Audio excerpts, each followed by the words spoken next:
കൊടുങ്ങല്ലൂർ BRCയുടെ ആഭിമുഖ്യത്തിൽ spectrum 2K26 എന്ന പേരിൽ ഓട്ടിസം ബോധവൽക്കരണ ദിനാചരണം സംഘടിപ്പിച്ചു.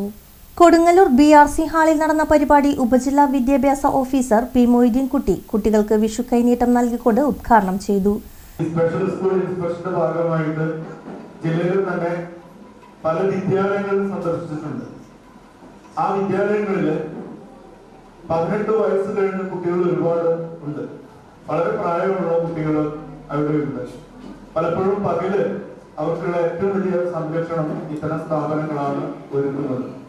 രാത്രിയിൽ ഇവരെ നോക്കുന്നത് വീട്ടുകാർ തന്നെയാണ്. എല്ലാവർക്കും അതിന് കഴിഞ്ഞു എന്ന് വരില്ല, നല്ല മനസ്സും എല്ലാവർക്കും ഉണ്ടായിരുന്നു വരില്ല.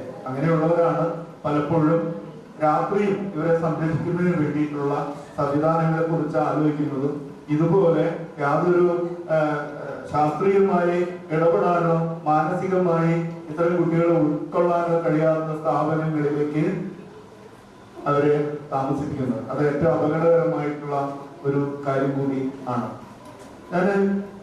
നമ്മൾ പല വേദികളിലും കണ്ടിട്ടുണ്ട്, അതുകൊണ്ട് ഞാൻ കൂടുതലൊന്നും സംസാരിക്കുന്നില്ല.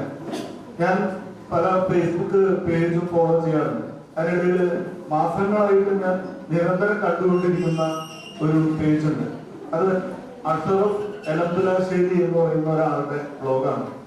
അവർക്ക് വളരെ മുതിർന്ന, എനിക്ക് തോന്നുന്നു 28-30 വയസ്സ് പ്രായമുള്ള BRC BPC PM മോഹൻരാജ് അധ്യക്ഷത വഹിച്ചു. താലൂക്ക് ഹോസ്പിറ്റൽ ന്യൂട്രീഷനിസ്റ്റ് സംഗീത ജോജി പോഷകാഹാര പ്രാധാന്യത്തെക്കുറിച്ച് ക്ലാസ് എടുത്തു.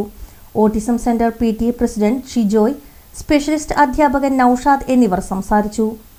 സ്പെഷ്യൽ എഡ്യൂക്കേറ്റർ KS സുധ സ്വാഗതവും സ്റ്റാഫ് സെക്രട്ടറി PA കവിത നന്ദിയും പറഞ്ഞു. തുടർന്ന് രക്ഷിതാക്കളുടെയും കുട്ടികളുടെയും വിവിധ കലാപരിപാടികൾ നടന്നു.